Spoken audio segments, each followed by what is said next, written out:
Welcome back once again, everybody, to BSG Online 9. We are here with another fantastic speedrun coming up by the wonderful, talented, mustachioed Aeshmah. Take it away, man. That's an introduction. Hello everybody, I am Aeshmah. I mainly run samurai games, and today we are running a Chinese samurai game because that's obviously a thing, isn't it? This is an Exorcist. It released in early access in 2021, I believe, and it actually got a full release earlier this year, and that is what we are running. That sentence doesn't make a lot of sense, but just roll with it. Anyway, we will start from a fresh save file. We will be playing on casual difficulty because it is the easiest difficulty to get the game through. And then we had a bid war between the two main characters of the game, Lu Yuanshun and Xiahou Xue, whose name I probably completely butchered. But kill it here if you would like to tell me which character we are going to be playing as. Well, I think you pronounced that last name way better than I did, and it is indeed the one with the X in both the first and last name. So, the magical, mystical fox lady. Indeed. Alright. Yeah, I kind of figured, you know, when the bid war started, it's like, or rather, I underestimated Chad's love for the mystical fox lady, I suppose. Because I thought, you know, it's probably the second showing of this game during Marathon, actually. So people would be donating for the Eastern Exorcist, you know, because it's in the title, but nope, mystical fox lady it is. Anyway. As soon as I select my character here, time will start. So why don't we just go ahead and get ready on that? In 3, 2, 1, go. So this is Eastern Exorcist. I kinda like to describe this game as Chinese Muramasa the Demon Blade, if you've played that game either on the Wii or its PlayStation Vita remake. Because, you know, it's like this side-scroller action RPG kind of game where you also get to choose between two different characters, which have two completely different storylines, different fighting styles, and stuff like that. And, you know, it's also like hand-drawn animation, so it's just very similar to me in a way. Which is, you know, why I like to make that comparison. So if you played Muramasa, actually, this might be a game that you should probably go ahead and check out. It's also on all major systems, I believe. I know it is on Steam and on PlayStation because I'm playing the PlayStation version of it. I'm not completely sure on Switch and Xbox, but I guess a quick search in the corresponding marketplaces will give you the result. So yeah, as you can see here, we are playing as Xiahou Xue. She is a mystical fox girl, because you could, like, kind of looks, or she's like half human, half fox demon, I guess is the best description you can have. You can kind of see that when you're just walking around where she looks more human-like, and then as soon as you get into battle, you know, the fox ears come out and the hair gets longer and all of them. And for now, we're just making our way through the tutorial. Now, the tutorial is kind of scripted. You have to do specific actions to be able to defeat these enemies here. As you can see, he will always like regenerate his health back when I'm not hitting him with one of these slash attacks that the tutorial makes me do. So that is just something that you have to be aware of in the first couple of minutes of the game, which always, you know, makes it a little bit slow in my opinion. Like, but once we're out of the tutorial, the game will pick up in speed quite dramatically because I'm actually free to do what I want to do with these enemies, and I don't have to cater to the tutorials. It's actually an interesting thing because I think when the game was in early access, it didn't have these tutorial sections. And they were kind of added in later on during development. And I think they didn't really do a great job about it because it's kind of intrusive and there's no way to skip this. So every time you start a new game, you have to go through this tutorials, or rather it's tutorial pop-ups. It's not that bad that you have to go through, you know, this section of the game. It's just all these pop-ups that kind of keep interrupting the game flow and taking you a little bit out of it in the beginning. But anyway, the guarded enemies that you see here that have a shield is like the bane of every speedrunner, because they will block every attack until you do a charged attack, which actually breaks their guard. And that can be quite the time loss. You know, they even block your slash attacks. Imagine that. Little bastards here. As you can see, it's just so cumbersome to get through these guys. So I'm pretty glad every time I am past that point of the game, because I can just fight the way I want and actually make it, you know, efficient. Yeah, so the story of this game is basically we are infiltrating this mansion together with our brother to steal an artifact. I kind of forgot what its name was, sadly. Because, you know, Xiahou Xue and her brother, they are half-demons, as I alluded to earlier. They are a mixture between human and fox demon, and apparently this artifact, I think it's called the Jade Stone or something, would make them like full-powered demons, so to speak, and make them more acceptance among their demon kind people. Because they are not necessarily outcasts, but they are kind of like treated poorly in society because of their mixed blood heritage. And, you know, they're kind of fed up with that, so they think that if they go ahead and steal this Jade Stone from the Viper King, that will make them more accepted as full demons. And we... actually, our brother already got the stone here, so now we're just making our way out of the mansion. Just defeating the last couple of guards that try to stay in our way, quite futilely. And, okay, we're out of the mansion, but not out of the woodwork yet. Another thing that's quite unique about this game in particular is the dispel mechanic. It kind of makes less sense if you're playing as Xiahou Xue. It makes more sense when you're playing as the actual, you know, Exorcist character, Lu Yunshuan. Because you see, whenever I kill or deplete the health bar of an enemy, I haven't killed them yet, they will still be on the battlefield and have this dispel bar above their head. And what this does is, as long as that bar is not filled, I can just go onto the enemy and press R2 to dispel them, which actually kills them. If I don't do that before the bar fills, the enemy will actually get up again and be a little bit tougher to defeat afterwards. So, according to the speedrun, I obviously never want to have that happen. So I'm making sure to, you know, be in range when an enemy, quote-unquote, dies. Its health bar is depleted, so I can go ahead and dispel them. Also, birds are jerks. And I guess we all know that, right?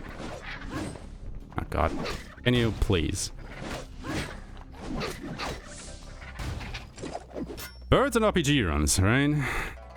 Always fun to see. Not really. There's our brother again. He's holding the Jade Stone, whatever it's actually called again. Hey. With that thing. It's a thingamajig, okay? We're here to steal it. All that matters. See what I said about these guard or shielded enemies? They are the worst. You also can't really group them up because they spawn at like the exact opposite of the screen. And since your movement speed is quite slow when you're actually charging an attack, it just kind of doesn't make it viable to do so. But we should be nearly out of this. Okay, this is where the RPG element comes into play. Oop. We can activate this shrine. We can level up our character and then grab some talents here. Which sure that I actually grab the right stuff. There we go. And then, oh no, my brother got captured by this Yaksha guard, so we have our first boss fight of the run.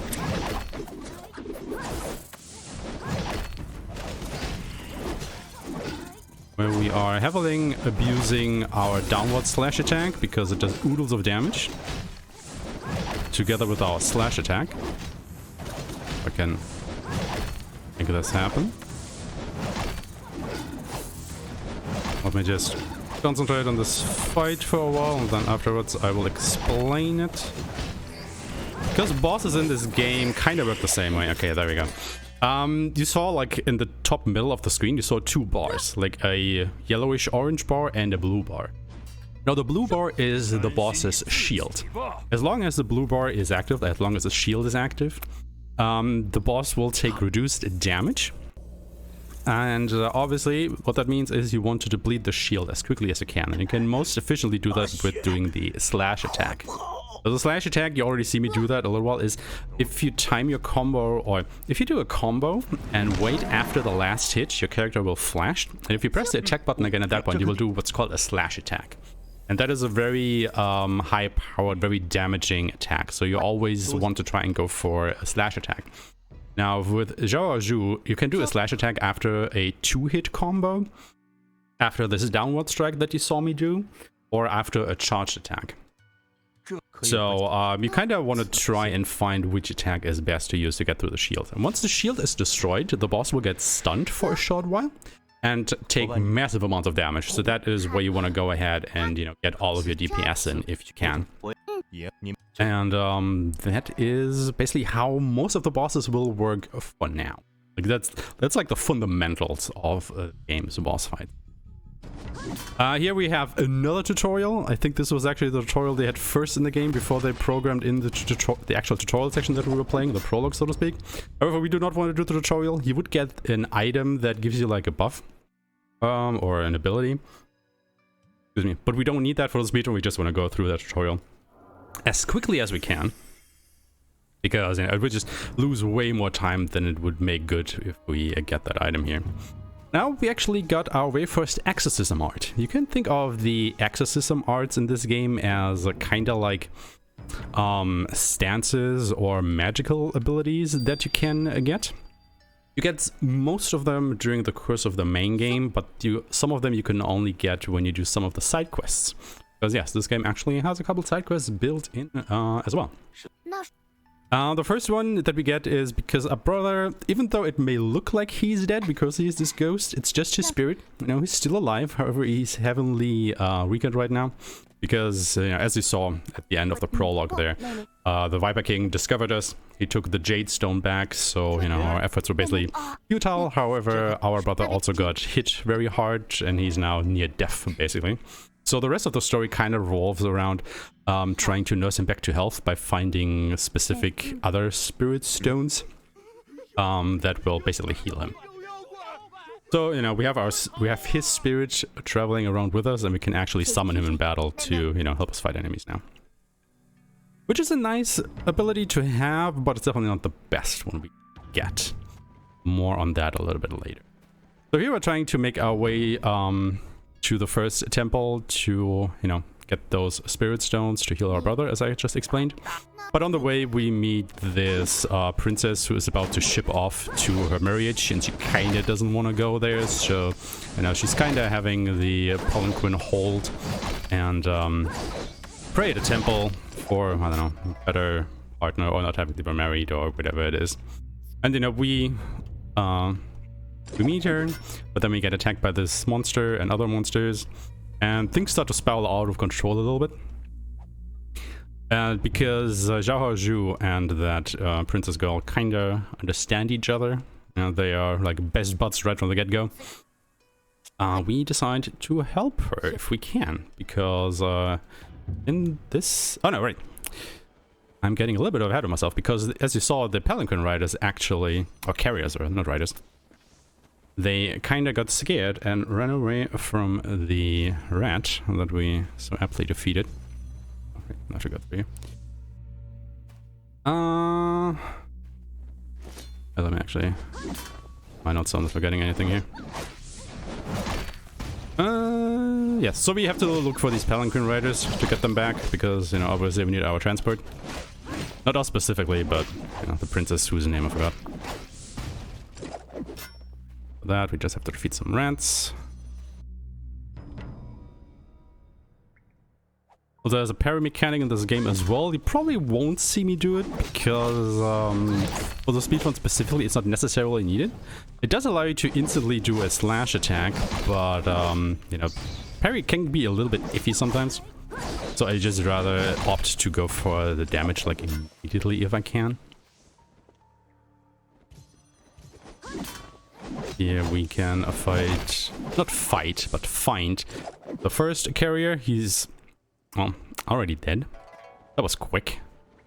I mean, he was gone for what, 2 minutes at most? Like, god damn it, dude. This goes to show how volatile this whole region is, I guess. So, can be glad that we are the bare-hearted warrior that we are, to get rid of all of this. And yes, we still have more tutorials, but we don't actually have to do them now.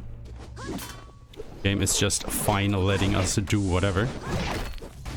Now, the reason why I haven't summoned my brother so far is, remember how those shielded enemies kind of block all of your attacks until you break their guard?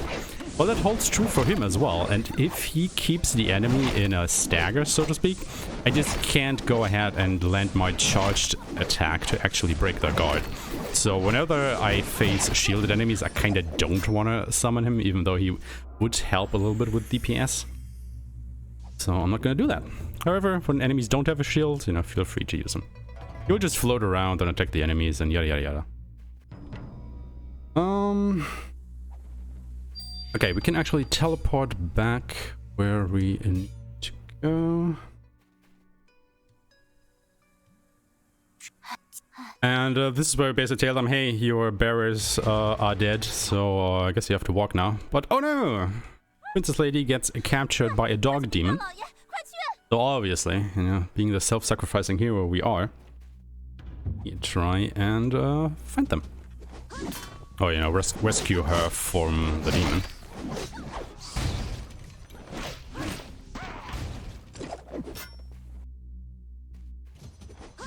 I will just continue on for a while, so I don't know, Killer Chair, do you have anything that you want to tell our dear viewers, because you have a little bit of time to just go ahead and do that? Oh yeah, sure. We could of course remind you that aside from BSG events, we also host other events all over. Cool things on the BSG channel.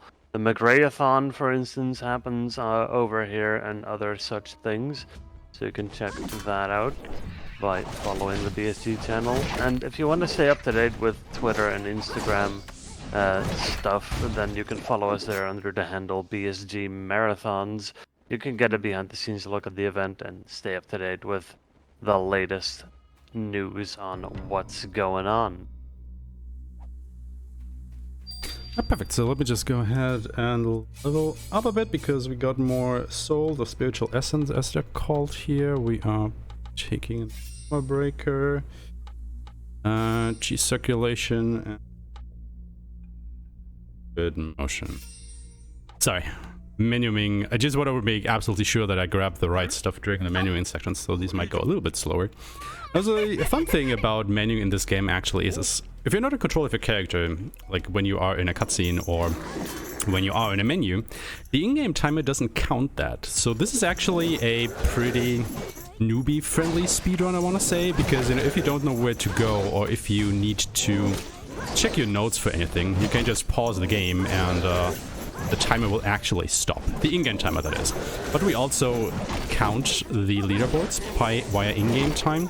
So it's just a really, you know, nice and friendly way for other people to get in, because we kind of want parity across different systems, and that is why we opted to count with IGT instead of RTA. Now obviously, you know, it will still affect your RTA time if you're just in the menu for I don't know how long. So you don't want to do that, because that is the secondary time that will be counted against you, and especially in a marathon run, you know, we are still RTA here. So I don't want to spend too much time in a menu, but I'd rather take like an extra second or two to check I'm actually grabbing the right abilities than having to fluke on a fight. And I'm just missing my slashes all over the place. Oh my god. Yeah, as you can see, whenever I did that downward attack there that does all the hits where it just spins around, I wanted to do a slash at the end of it, but I kind of just kept missing the timing for it, so that fight took a little bit longer than it should. I guess marathon nerves are finally starting to come out here. Anyway. Yeah, there's the princess and the big demon K9, as it's called, who has abducted her, but apparently they're not exactly friends of these rat demons as well. Because, you know, at first we thought that the demon K9 would just steal the princess to bring back to these guys, but that doesn't actually seem to be the case, so we're not quite sure what's going on here, but our mission doesn't necessarily change just yet, because we still have to get the princess back.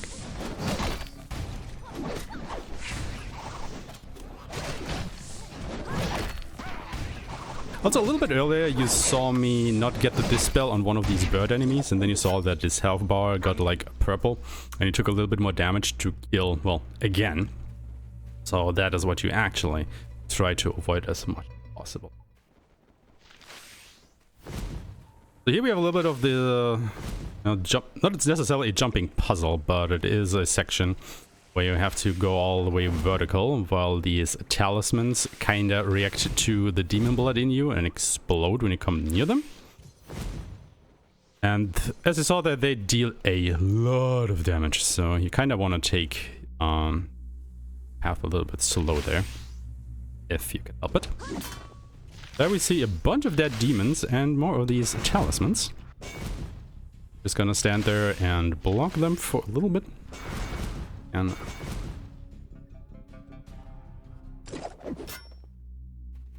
And here we find an Exorcist. It's not the other main character, I will tell you that. This is a different Exorcist, but you know, obviously there are more Exorcists in China than just the one. And yeah, just having a little bit of a chat there. He's wondering why the talismans actually attacked us, because he doesn't know that we are a demon. I got a bit of an upgrade here. On. Also, can I just say that I really don't like these crossbow rats? They're like always perched at higher places. They shoot down at you, and if you try to attack them, there's a good chance you just go ahead and push them down.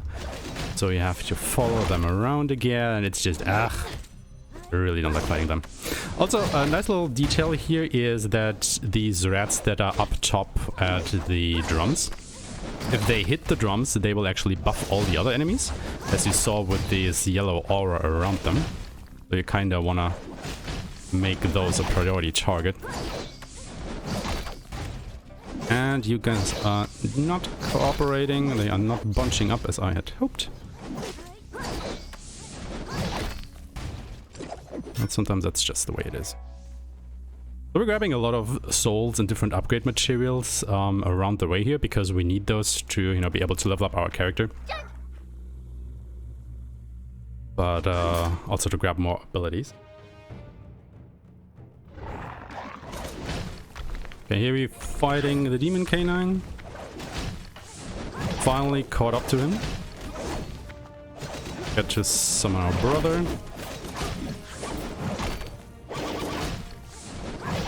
Should take a bit of a beating here. Yeah, you can kind of see how delayed that slash comes out of this downward attack. So you really have to wait quite a bit.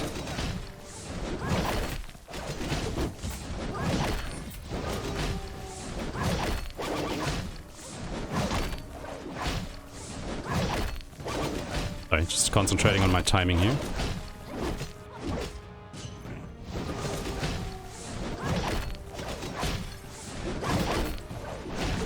Okay, there we go. But you can kind of see, you know, what the quote-unquote optimal strategy for defeating like bigger enemies so far is, because, you know, the bigger the enemy, not only the harder they fall, but also the more hits they take from the repeated, you know, downward spiral attack. I forgot the name, what it's called. But that's like, for now at least, the best we can do. Here's a neat little scene. Like, you remember that first rat that we fought when the palanquin bearers like ran away? We actually opted to leave him alive. And that is why he comes back here. And because he's so grateful that we let him live, he shows us a secret path that we can take, so we don't have to go through that fortress that you just saw there. So we can just go down here and skip all of that fighting. This is a heavily trapped corridor, but you know, we can just air dash across all of that. Saves us a bunch of time, and it's also just neat because if you just mash through the text, actually sparing his life is the default option. So it's basically a win-win situation. How dare you block my attack? You absolute Chad. Taking a safety save here, and then our way up there. Oh. But we could just go to the right. Maybe I should actually go ahead and look at my screen phones.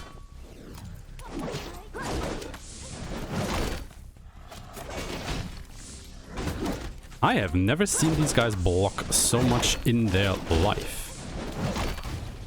What is going on?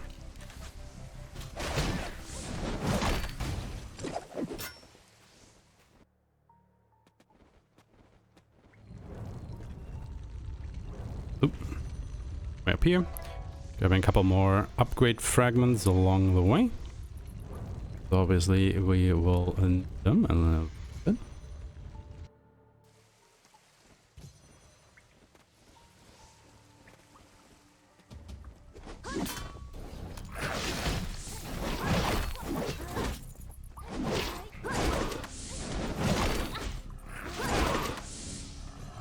what did it do? But kinda worked.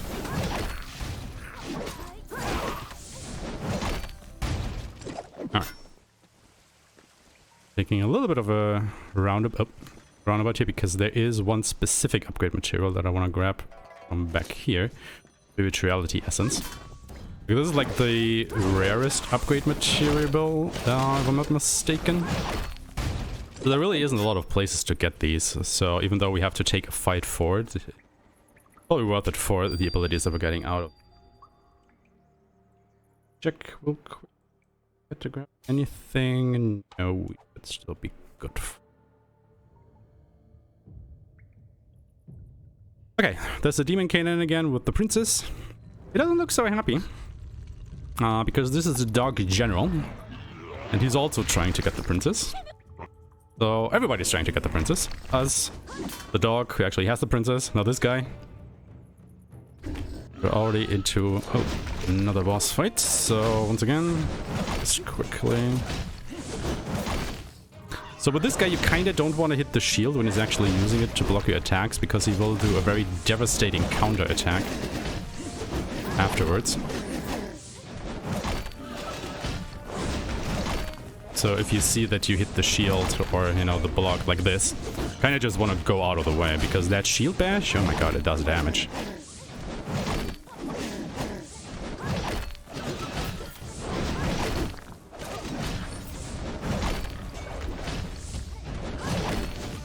Okay, luckily I broke his shield, or his guard rather, so I interrupted his shield bash attack.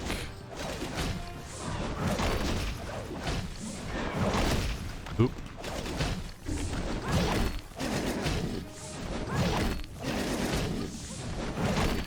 Okay, and there we go. That's boss fight done. And now we get the skill breaker. Now the skill breaker is actually the exorcism art that we do want to use for the rest of the run, because it's way better than summoning our brother.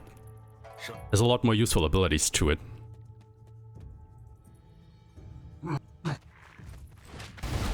And here we see, you know, we defeated the Dark General, but we didn't kill him. And there's this Exorcist guy again. I guess he's been following us around. Was he also following around the princess? But, kind of makes short work of all these demons that were trying to follow us. So I guess he's on our side? Right? Our side? Hopefully he's on our side. So we're still just, you know, pursuing the princess. And the canine.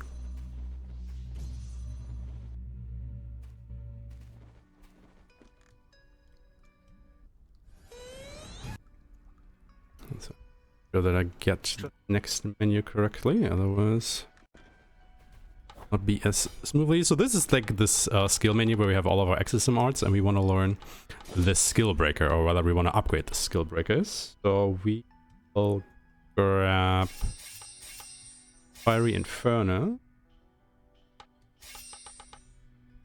Sharpened Blade, Echo, Extinguish, Shockwave, Infuriation. That sounds about correct. Then we'll equip it.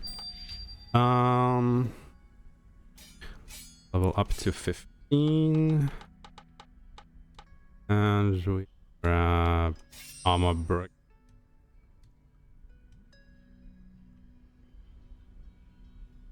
Okay. Alright, so a lot of upgrades happened there. And we're kinda now set on how we are gonna play the rest of the game, more or less. As you will see in the next boss fight. Also, spoiler, the next boss fight is like probably the worst boss fight in this run specifically, because you have a very small target that you're fighting that is very mobile. If you've seen anything with Xiahou Xue, with the glaives she's using for fighting, she is pretty slow. So he's kind of like the complete antithesis to our fighting style. So this fight can go all sideways sometimes. So let's see how this goes. And also, yeah, he still leaves all of these talismans around that deal damage to you. And he likes to hide in them, which is like the worst thing.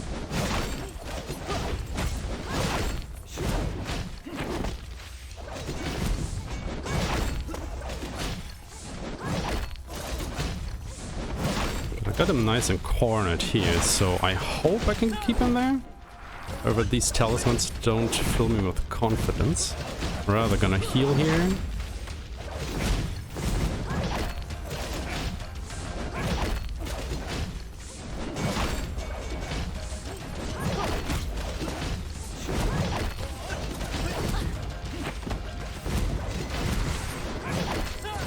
It's like really deceptive how much damage you can take all of a sudden in this fight, so you kind of want to keep an eye out on your health as well, and just heal if you need it.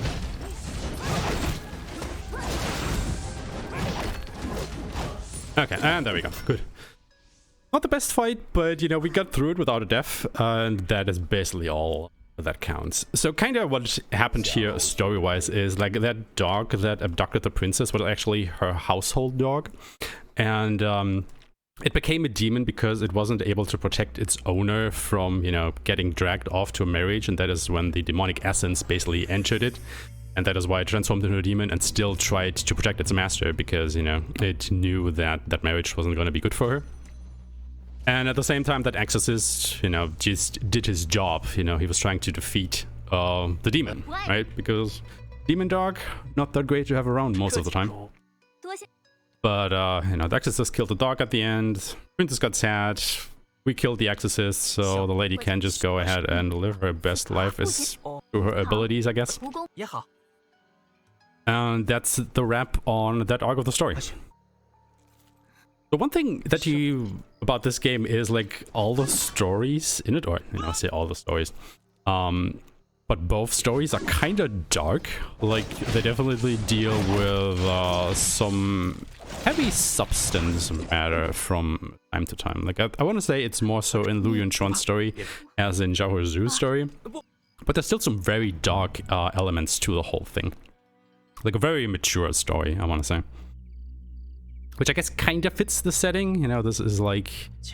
I'm actually not sure when exactly this is set historically, but, you know, it's definitely not in the present. Definitely somewhere in the past. And, you know, life was difficult back then. Lots of bandits and war. And this game's story is basically a reflection of exactly that. Also, we're fighting new guarding enemies, and these are even worse than the rats, because if you hit them too hard, these skeletons will just fall over, as you saw just there, and they will lay on the ground, and it takes them a second or two to get up again before you can hit them again, but most of the time they will just go ahead and guard immediately after that, so it's just a headache. Anyway, story-wise, we are in chapter 2 now, out of 3, and I think we were able to get one of the jade stones that we need to restore our brother in the last chapter, if I'm not mistaken. And now we're on the lookout for the second one, which is supposed to be in a temple near here. However, it got late on the way. It got late on the way, so we took refuge in this temple that is now also overrun by demons. So we're just trying to figure out what the hell is going on at the moment. Like, why are there all these monsters here? And what the hell is going on? And in the meantime, we have like these, like this scene right here. It's like a recollection of past events that kind of tell the story, okay, what happened in this temple. Like, why are there monsters here? Where's actually the abbot that Blackon was at the entrance of the temple and gave us a place to rest, but he is nowhere to be found at the moment. And then there's this other ghost right here that is kind of trying to show us something. As you can see with our other friend here that just blindly follows him for some reason. Are you okay there, buddy? I don't know, it looks a bit funky.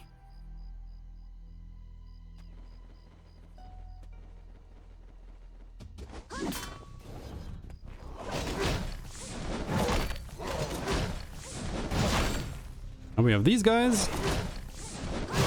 And if you like them, don't worry, because you have another boss fight that's basically the same enemies, just bigger. Ah.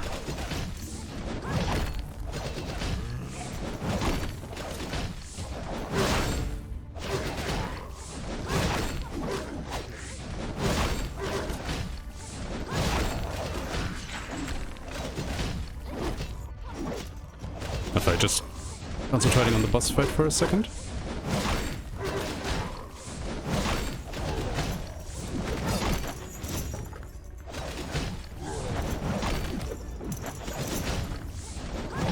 Yeah, you can kind of see that, you know, spacing also plays like a big role in how you play this game, because this slash attack that I'm trying to do, it doesn't like really hit around me, it hits like in a specific place in front of me, which still has a bit of an area of effect, but if an enemy is like right in front of me like that, it will just go ahead and miss. So you really have to, you know, space out where you are and where the enemy is, and they don't necessarily always allow you to do that.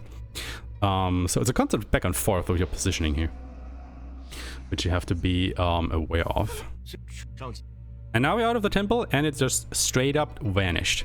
Now, I don't know about you guys, but if I were to go to a temple that overnight got overrun with monsters and just vanishes in the morning, I would be suspicious.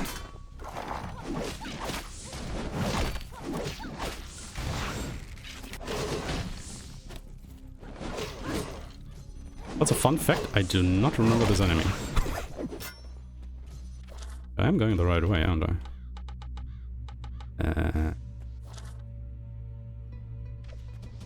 Okay.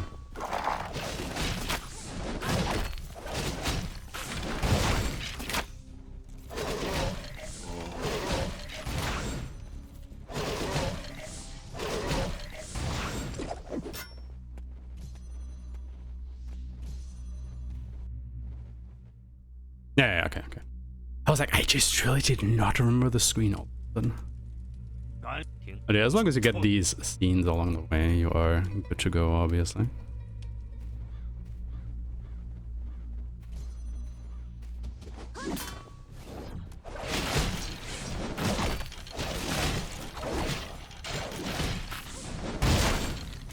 Now, the fun thing is, now that we got the skill breaker exorcism art, we don't necessarily have to dispel the enemies anymore, because we grabbed enough upgrades that if we use the skill breaker, this purple wave that you see shooting out at the end of my attacks there, that has a property that it automatically dispels enemies that it hits, you know, and it just saves us this little bit of time that we would have to invest every time kill an enemy to just kill them by itself.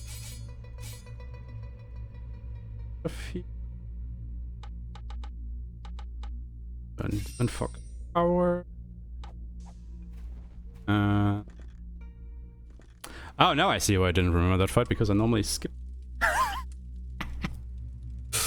Well, I guess I have one more Rift Talisman that I don't need to use. You can actually skip encounters, so to speak, or make them disappear, and I will explain a little bit more of that after this fight.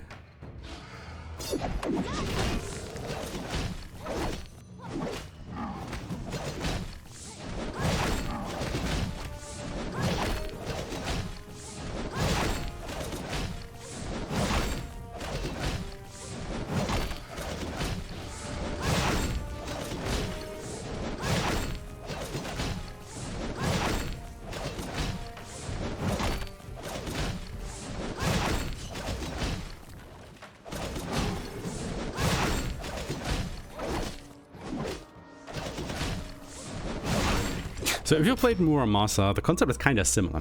If you remember in Muramasa, the only way you could get out of an encounter was if you had a smoke bomb. Now this game doesn't have smoke bombs, but what it has is earth shrinking talismans. And what that allows you to do,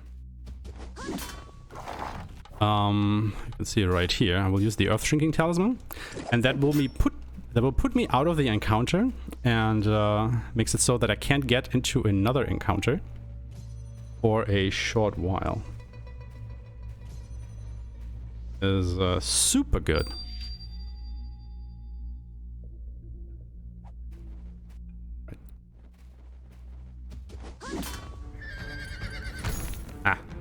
Oh, we got another boss fight, so let me just hold that thought.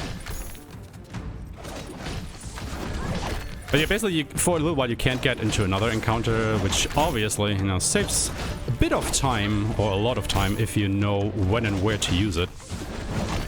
Because you... Oh my god, dude.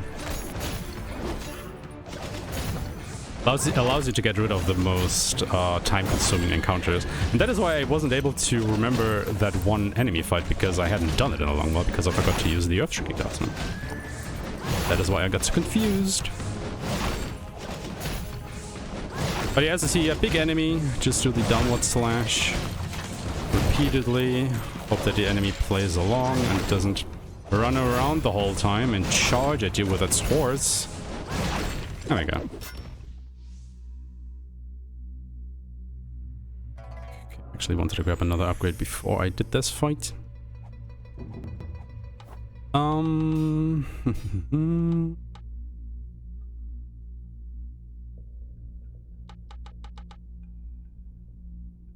I am missing a... Alright, it is what it is.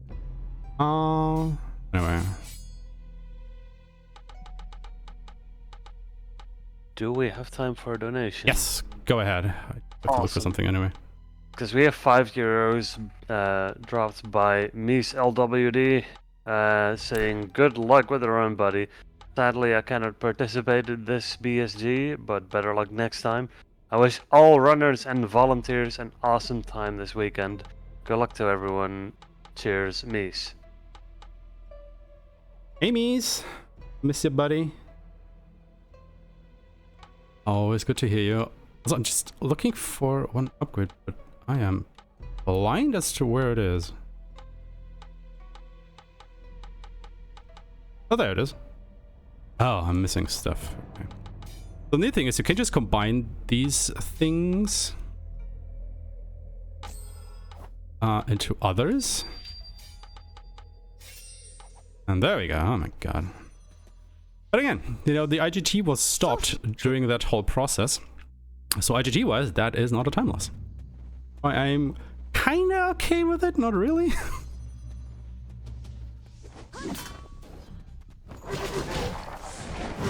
Because, you know, obviously it still lost me time RDA, but build-wise, it's fine to take a break some of the time.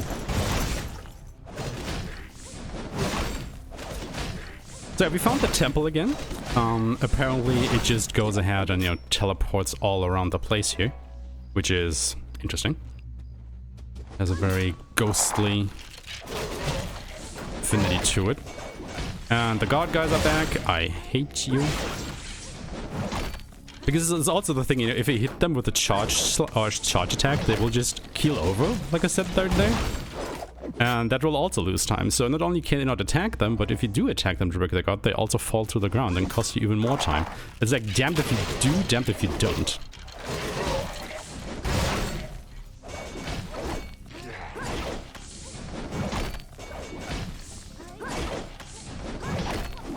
And as you can see there, you know, it takes too long for the slash to come out, but that guy would just instantly block again. It's, I mean, to be fair, I don't think I've ever seen it to be this bad, but he did a good showing to just drive home our point about enemies with shields in this game.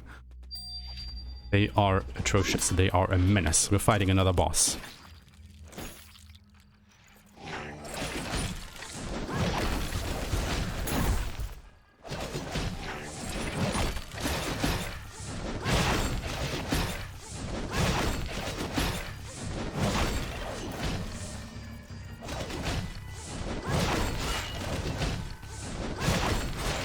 The interesting thing about this is he combines his two weapons and holds them in front of him, like he did just there.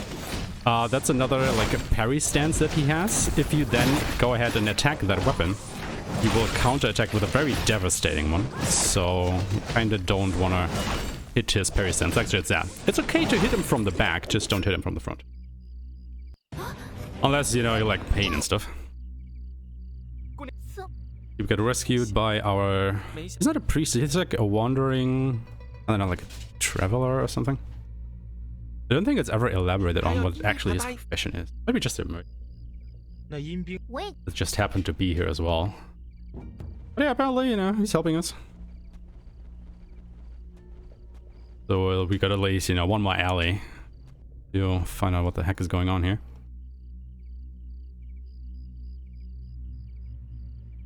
So this is like the big reveal, what happened in this temple. Like these soldiers that you see here, they basically abandoned the war effort. And they're just aimlessly roaming the countryside, you know, to try and get away from the war. And from the army who's trying to, you know, get them back to fight in the war because they don't want to die. And on their way, they, you know, because they're deserters now, they're not exactly welcomed anywhere. So they luckily, quote unquote, found this temple. And they found like a golden idol. And because they didn't have any money and nothing else, they decided, you know, we just can go ahead and grab that one and live our best life as far as we are aware. And they killed the monks for it. And that is why this is now a haunted place.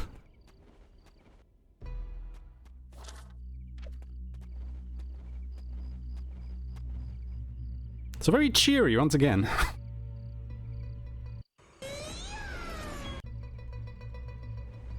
Oh. Okay, see, where do we go next? Teleport. Union Temple.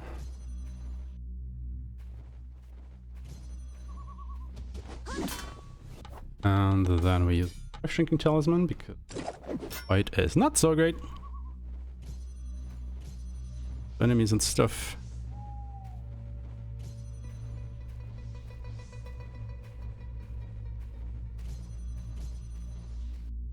So you can see that in the lower right, there is like this icon with a circle around that depletes. And that is basically how much time you have left on the Earth Shrinking Talisman. Now the interesting thing is, if that buff runs out while you are in a place where a fight should take place, you will still get into that fight. So you have to be aware of that, and you actually have to be quick. The negative thing, though, is that if you auto-trigger a cutscene or any story event, that buff will automatically run out. So that is why we're getting into that right now. Where's the enemy? Oh, yeah. Right over there. So this is absolutely a fight that I would like to be able to skip. However, it's apparently like a story fight or something. Like you can't go ahead and use another Earth Shrinking Talisman here, much to my dismay. Because as you can see, you know, there are all these archers, there are these ghosts that just like to float around all over the place, making your life miserable. So it's really one of those fights that, so great if you skip it, but you can't. Reason I unequip the skill breaker again. Now here we're making our way to the bottom of this chasm to not only find another boss, but also get that statue skull that you're seeing in the back on the ground there. Not the big one, the one in front. Like carrying that big one would be quite the feat.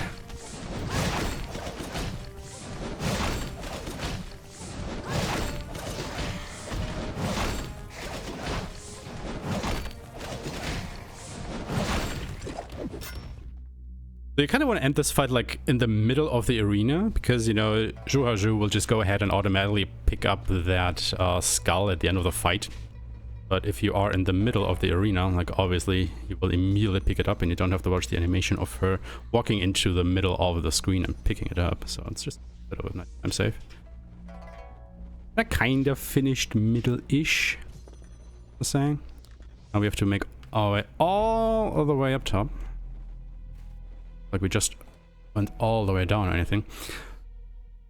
Now the really thing that kind of irks me a little bit is that all of these platforms are like basically spread apart like 1.5 jumps. What that means is, like, if you just do one jump, it's too short, but if you do a double jump, it's too much, and it's just it's so bad. Why would you space out your platforms like that? It's so irritating. Okay, here we have another couple fights to do. You actually cannot skip these as well. Oh, nothing that can be done here.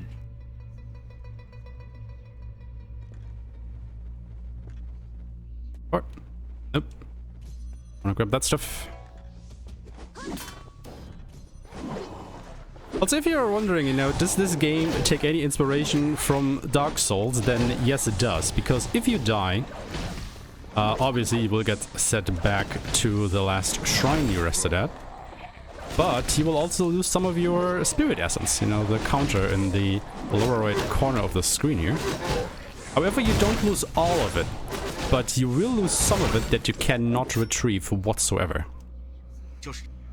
So, might be better, might be even worse, because it's a definite loss if you die. But hey, that's the way it is. Also, we are fighting a Ghost Buddha. Now, this fight is unique in that our Buddha friend here doesn't have a guard meter. So you see that the blue bar is missing. This is for better or worse. The good thing is, you know, obviously we're always doing health damage to him. But on the minus side is that we cannot stun him.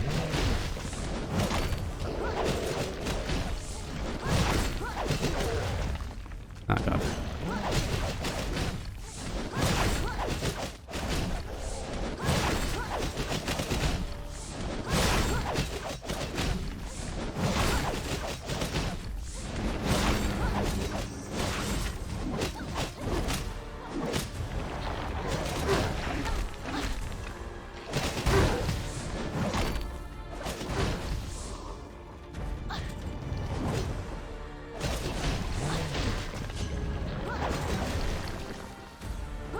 God, my dude, what are you doing?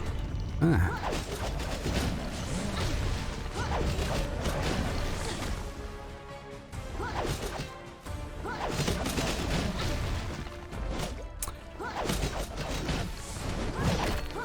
It's just not letting me do the thing here. Okay, there we go. This fight can be a little bit iffy sometimes, like if you have like poor timing on your attacks that they always like coincide with his. Obviously, his take precedence over yours and he will just constantly knock you out of your slash attacks. So, you know, it can be a little bit iffy. He's not too hard, everything considered. But, you know, if you're just off cycle, so to speak, can go a bit. Oh, wait.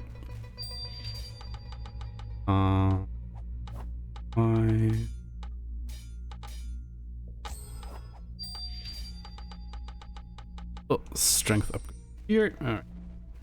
Good enough. And that was also the end of chapter 2. So we are now in the third and final chapter of Xiahou Xue's story. And we're actually starting to fight some new enemies here. We are now fighting these wolves instead of the rats. They're probably some of the worst normal enemies in the game. Like, they are so quick with their lances, and they also have quite a bit of reach to back it up, so you have to be really careful with them. And also they don't get staggered as easily as all the other enemies so far. So it really is a bit of a departure from the enemies that you have fought so far.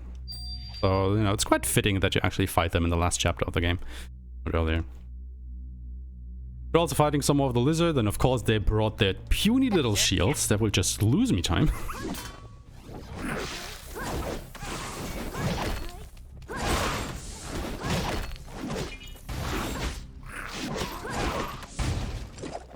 That was decent quick.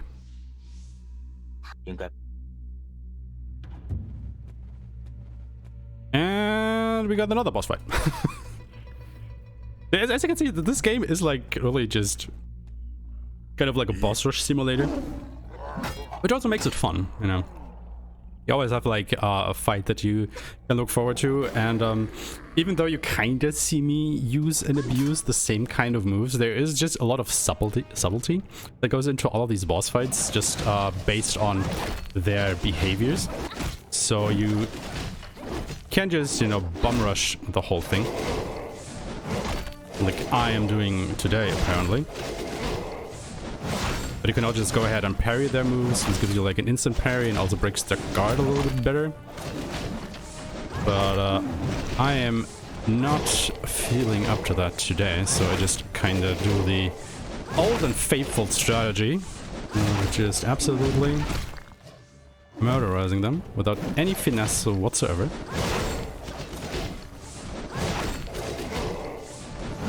Because it also works.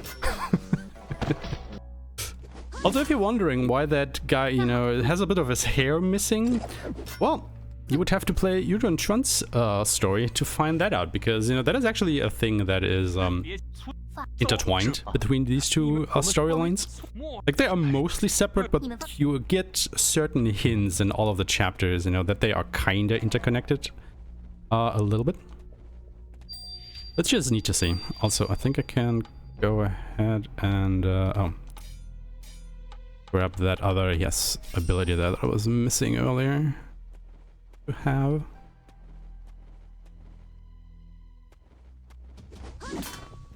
And since this is the final chapter of the game, we will just go ahead and use our stash of earth-shrinking talismans now to get, you know, away from most of the fights, or at least the most time-consuming fights here. The interesting thing about Earth-Shrinking Talisman as well is you only get them after a boss fight, so you always know, quote-unquote, how many Earth-Shrinking Talismans you have, because it, you know, corresponds to the amounts of bosses you fought. So you will always have the required amount in order to, you know, make the most of it during the speedrun. So there's absolutely no RNG when it comes to that during the course of the run, which is nice. Because again, if you compare this to Muramasa, it's like, ooh. Do you have enough smoke bombs? Or do you not? Most of the times you did not have them, and then you were sad. Damn it. Oh well, it is what it is. What did I miss? I think it was just in the screen that I passed, wasn't it? Anyway, boss fight.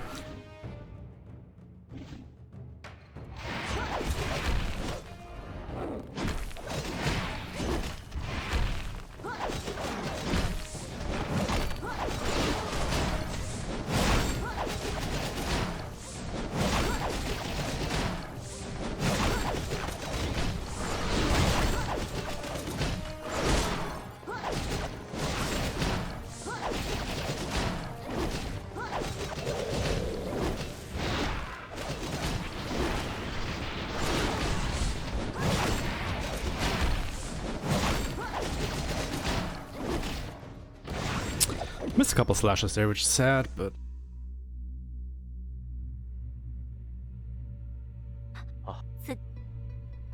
And yeah, we rescued another girl that was like taken away from this village. That is why we came to this forest. But we also meet our traveling merchant friend again, who is the villagers think he's basically a demon, or, you know, an outsider, and they don't like outsiders, and they're about to sacrifice them or something.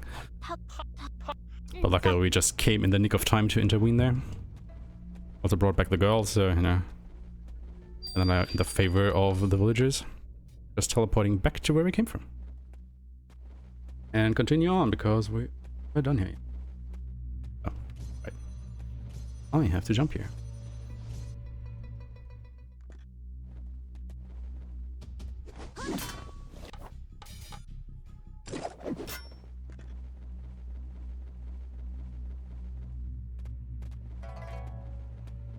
Crystal, but it's not an essence.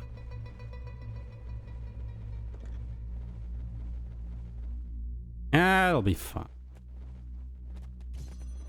I have.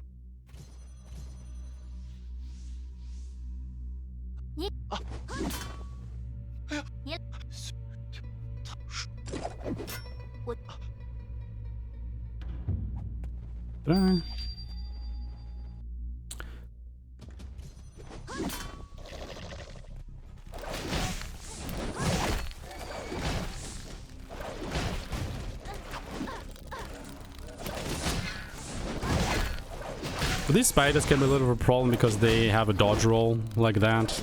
Makes them invulnerable during its runtime. Or roll time. If you want to look at it.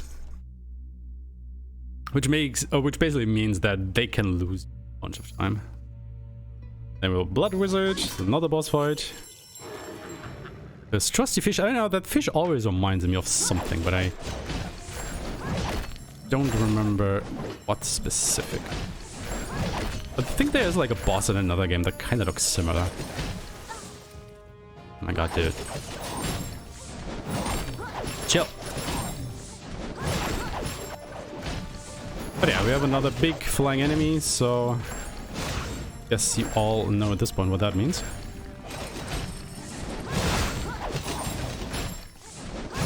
Upspin slash, downward strike and slash.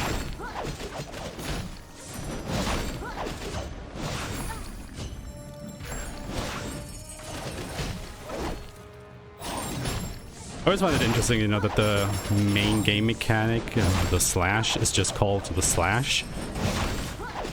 Makes talking about this game feel weird somehow, you know, because if you say slash, okay, what do you mean? Do you like the game mechanic? Do you just mean an attack? What is it? I mean, I guess it makes sense that it's called that way because it is a slash, but it's just...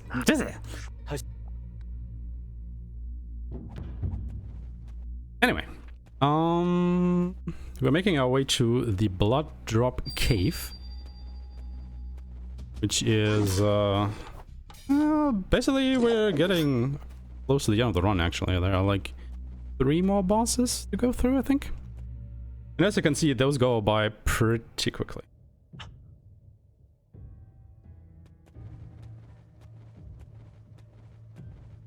Another thing is with the Earth Shrinking Talisman, and why I'm not going to use one here, is if you use an Earth Shrinking Talisman, it puts you back at the beginning of the screen. And as you can see, I travel quite a distance into this cave here before this fight triggers, and I would have to go all that way back if I were to use the Earth Shrinking Talisman. So it's just way faster to just go ahead and kill those 2 enemies, because, you know, they're not that big of a threat.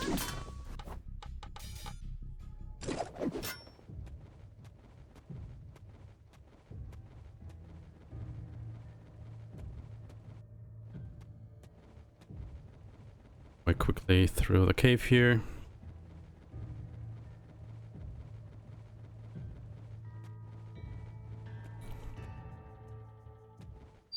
When we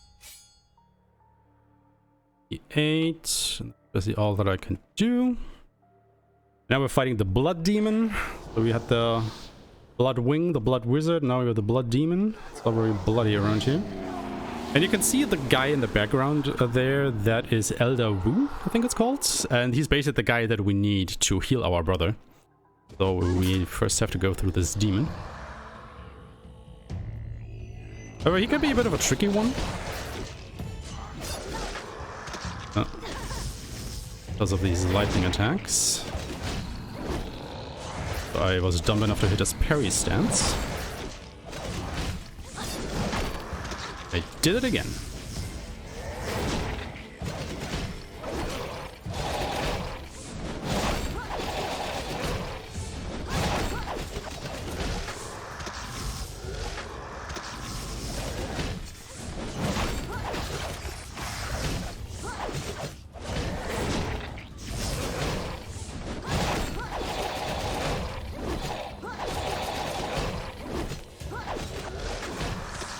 Just keep missing my slashes. What's that, man? I'm always a little bit too early today.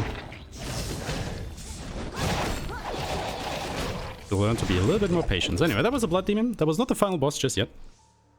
But we are very close to it.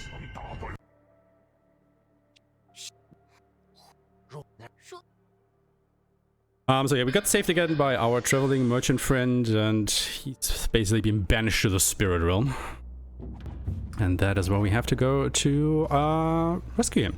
Nicolette, if you have anything else to say, now would be good for it, because we are very fast approaching the end of the game here. Alright. Well, of course I can tell people very quickly that do keep your donations going, because we're going to be raising money for Mind this entire weekend. We got Mind is a wonderful organization committed to prevent mental health issues and support everyone who's dealing with mental health issues themselves or within their family. And I am very happy to be supporting such a lovely event, and maybe you too wish to support the event with a little donation. Any amount helps. Yes, go ahead and donate to charity. Like, the marathon just started. This is only the second one, so we have a whole weekend ahead of us. And perfect timing too, because this is the first part of the final boss. This is Chaos. Because of course, you know, it's a action RPG kind of thing, so we have to kill God at the end, or, you know, Chaos God, whatever. And it is this slimy ball, and probably one of the hardest fights in the whole game, I want to say. Like, this guy can just do whatever the hell he wants, and there's nothing you can do about it. Especially if he just likes to go ahead a little bit more into the air. Ah, okay, I kind of interrupted him before I was able to. Because you can just float in the air, and then you're having a bad time because most of your attacks will miss. Yeah, see, there we go. Oh no, he actually came down again immediately, wow. But yeah, you can't just lose health so easily in this fight until it's basically too late that you notice it and then you die. So you really have to take a look at your health there.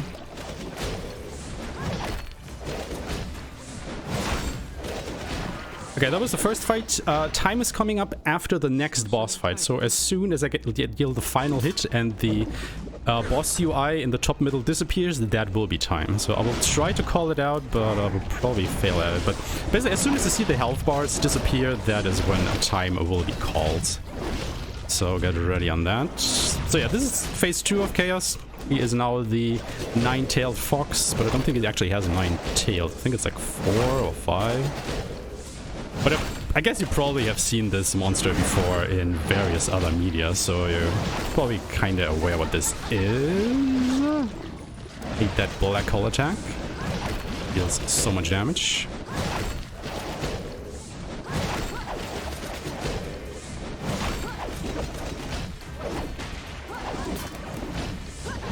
Yeah, what wouldn't it be without a little bit of girl-on-girl action here?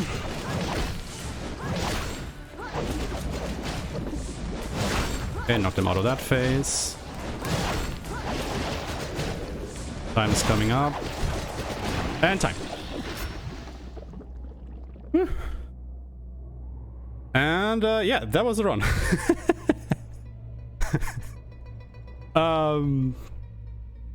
Yeah, I mean, what can I say? You saw the game. It's a neat little game. I really do like it. I think the run is quite beginners friendly. As I said before, whenever you are in a menu, the IGT timer stops. You don't have to worry about that too much. Obviously, you know, in something like a marathon setting right now, the RTA is still important like that. But I think it's definitely a game that you can pick up and become proficient at pretty quickly. Like, I don't even think I have done that many runs of it myself, and I think I've got a pretty respectable time of it so far. Went a little bit longer today than I wanted to, but I guess it's just marathon nerves for you, and some of the enemies just did not play ball today. God damn it. It definitely kept me on my toes here. So yeah, thanks to BSG for having me. Please keep donating to charity. It is a wonderful cause, as always. Good luck to all of the rest of the runners. And I'm just quickly gonna skip through all of the credits here, so you're not gonna hear the awesome credit song because I want to check my IGT. My IGT is actually a 58:10, so you can see, you know, I was about 7 minutes in the menu or so, but also it's only like 4 minutes slower than my world record time IGT, so, you know, I'm still pretty happy with this one. And especially since this was only the second time this game has been shown off at a marathon, like, at all. The only other person that I know of that has shown this at a marathon was GL Phoenix, a fellow speedrunner from Australia, who did the other character in Australian Speedrunner went a little bit earlier than me. I forget which event it was specifically, but you know, if you check out the Australian Speedrunners, you'll probably find it pretty quickly. Anyway, that's it for me. Good luck to the rest of the runners. Have a wonderful weekend. Donate to charity, and I hope to see you soon. Good night, everybody. Yeah, thank you so much for that run. Lovely, delightful run to see. Good times all around. Next up, we will have Ukyu with Borderlands, and that's going to be a great time. For me, though, that is it for me on the hosting desk. I'm going to be handing it over to the lovely hands and voice of Nordic. So have a good rest of the marathon, everyone. Bye-bye.